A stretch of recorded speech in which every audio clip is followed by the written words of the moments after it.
Targeted by 20.5 million DDoS attacks, up 358% year over year. Cloudflare's 2025 quarter one DDoS threat report. So this is from the Cloudflare blog. And this,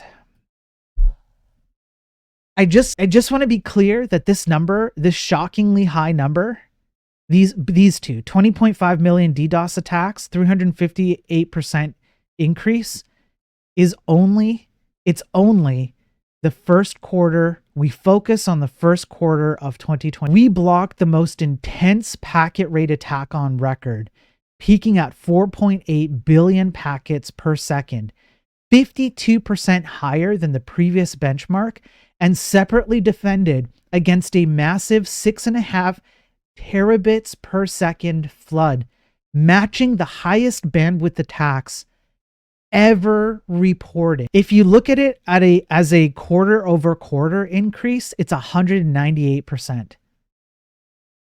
Around 1/3 of those, 6.6 million, targeted the Cloudflare network infrastructure directly as part of an 18-day multi-vector attack campaign. Yeah.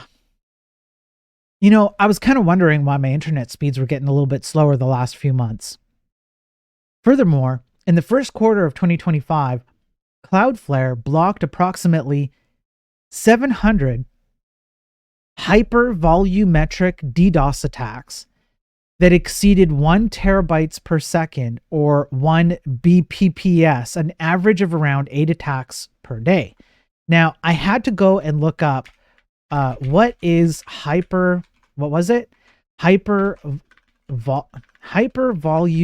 It involves an extremely high volume of traffic.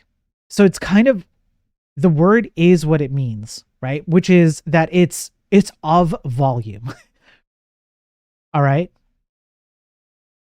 And then they go into the details about the increase. And I just want to leave this chart up for a second. Now, I'm going to give you guys a second, and I want you to think back to one of the daily tech news streams that I covered, I believe last week. We went over the amount of traffic that has increased on the internet. There was another article that covered something very similar to this, and there was a reason given for it.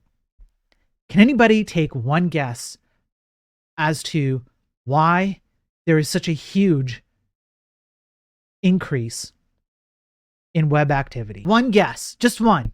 I mean, China and hijacked devices are part of it.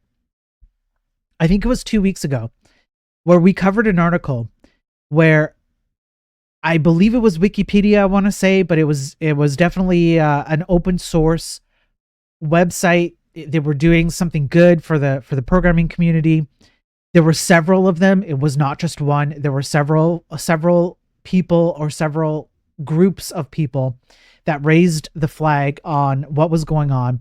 And they discovered that massive amounts of AI bots were scraping their data to the point where their cloud infrastructure costs were quadrupling, if not more. And they had to put in cryptographic challenges, much like what you guys put in chat to help me out. And they had to put those cryptographic challenges in so that they could block the AI bots from scraping their data.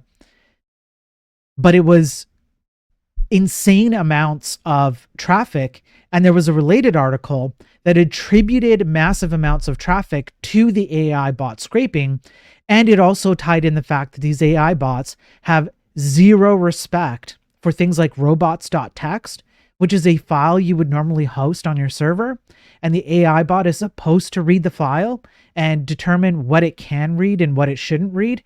Doesn't even care. They're like, AI bots will just do whatever they want. They don't care about whether you have followed the, let's say, the rules or the guidelines to tell the AI bot what it can and cannot do. It will do what it wants. So they go into exactly, well, maybe not exactly, but they go into some of the things that they did in order to defend against these things.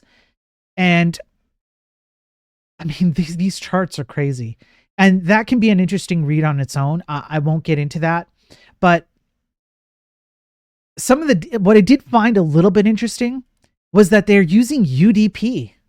This actually kind of got me a bit. Hypervolumetric DDoS attacks tend to take place over UDP. I wasn't really expecting to read that. I want to look into that a bit more because I want to discover why. I'm ignorant on that. I should know it. I know a little bit about networking. I should know why UDP is like an attack vector to that degree. It might be nothing. I don't know. I want to look into that a bit more. But yeah, and you can see 4.8 billion packets per second UDP flood attack. I'm not sure. I guess it's possible that because UDP has like out of order packets, maybe you can kind of flood it a bit easier because there's a hope that if you send something in the wrong order, it'll actually be accepted. I'm not sure. I want to look into that. In any case, so when surveying Cloudflare customers that were targeted by DDoS attacks, the majority said they didn't know who attacked them. The ones that did know reported their competitors as the number one threat actor behind the attacks, 39%, which is similar to last quarter. This is quite common in the gaming and gambling industry. Another 17% reported that a state level or state-sponsored threat actor was behind the attack, and a similar percentage reported that a disgruntled user or customer was behind the attack. Now, this one gets me. Another 11% reported that they mistakenly inflicted the DDoS attacks on themselves. Yeah, Song, AI research, AI search, not just scraping bots. That's true. Yeah, Song on YouTube. That's right. A similar percentage said that an extortionist was behind the attack. 6% reported that the attacks were launched by disgruntled or former employees. So there you go. And then they break down the how exactly it works and whatnot. I might save this one for an enlightened programming stream. And the reason why, I think this is actually a very good breakdown of exactly how network attacks happen. For video games, for websites, for desktop software, for mobile apps, all of it. And I think it would be good from a more academic approach if programmers understood what's going on here.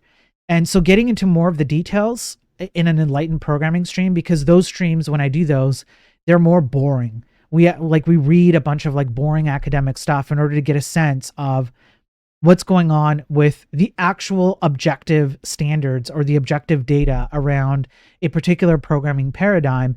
And networking is definitely a part of it. I think a lot of programmers, including myself, to be quite honest, should know a lot more about networking in general and how these things operate than we currently do. And it's the same argument I would make about React, Vue, Svelte, Lit, all the front-end frameworks. Get to know your fundamentals without the frameworks. Get to know the fundamentals of lower level languages without guardrails.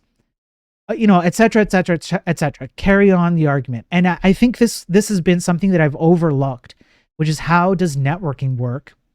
I think this would be a good one. So I plan to cover this in more detail because I think Cloudflare did a really good job breaking down some very specific things.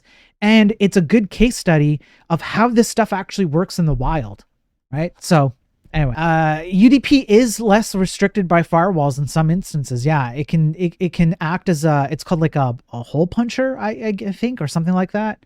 Easier to spoof IP, more misconfigured targets, lower overhead. Yeah, I could absolutely see that being true. Yes, based on my limited knowledge of UDP.